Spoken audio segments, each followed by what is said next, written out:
Michael Hastings was a brilliant young journalist whose life was cut tragically short in a car crash in June. Michael joined me on the show last year. It was his last appearance on the show. As you'll see, he was as passionate as ever. I think there's many other reasons Petraeus should have resigned besides who he's sleeping with that's not his wife. But I just want to make a point here. That the larger point that I've been making is that essentially the media has played a role in protecting David Petraeus and promoting David Petraeus and mythologizing David Petraeus.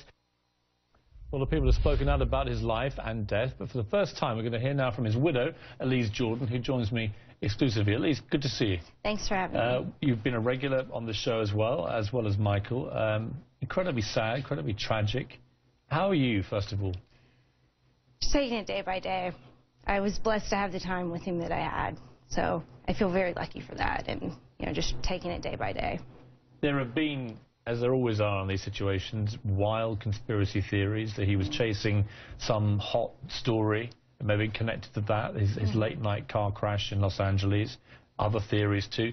Do you subscribe to any of this? Do you have any idea really what may have happened? I have no doubt that he was pursuing a hot story. He always had at least 5 hot stories going. That was Michael. So, and he also, there will be published his profile of John Brennan in an upcoming issue of Rolling Stone, probably in a couple of weeks. But right now, the LAPD still has an active investigation. I don't really have anything to add.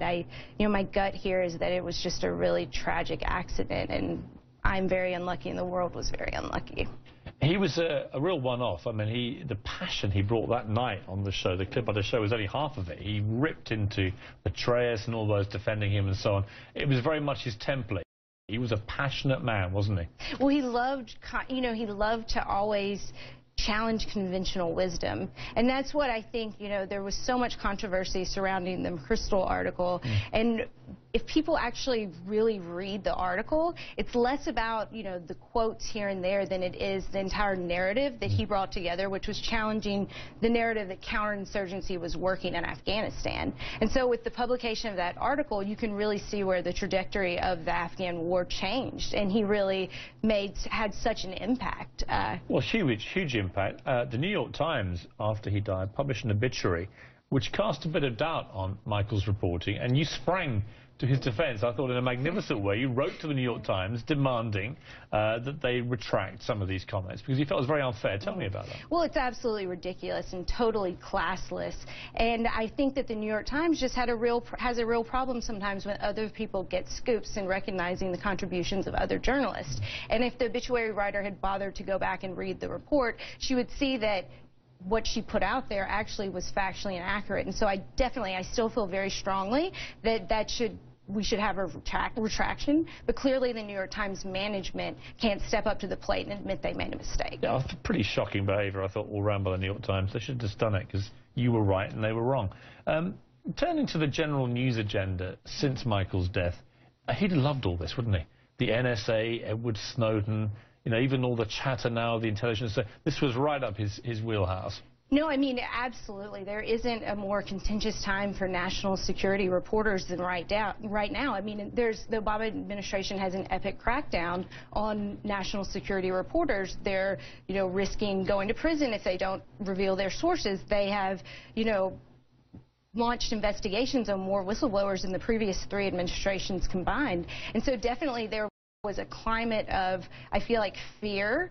It made Michael's job a whole lot more difficult, but it also motivated him more than ever to go out there and tell the truth and to, challenge authority and to call for more transparency in government. And for those who pour scorn on that kind of investigative journalism, as many do, it's a lonely business. What is it like to be married to somebody that was right in the thick of that? I mean, it must be dramatic and occasionally pretty scary and all the other things that go with it. Well, it made life really exciting, and it was just wonderful to be with such a passionate person who really cared so much. And, he cared so much for telling the stories that other people didn't want to tell. And he always said to choose a big target. If you're going to go after someone, you don't go after the grunt in the field. You choose your target big, and that was what he felt was the fair way to go about his writing. There's a paperback come out of the book actually that he was on to promote last time I spoke to him, The Operators, the wild and terrifying inside story of America's war in Afghanistan. Tell me about the book. It's a really wonderful book, and to me, I think it will be remembered as the best narrative nonfiction of kind of this decade and these decades of wars, because it is the story of when he went on the embed with General McChrystal, but it's much more than that. It shows the infighting in Washington, the disconnect between the guys on the ground who are fighting the war and the policymakers back in Washington who are completely disconnected from it. When you look at, as I say, all the current stories and stuff, where do you think Michael would have drawn the line between what should be in the public domain and what shouldn't be, in terms of where you decide what's in the national interest to keep quiet and to publish?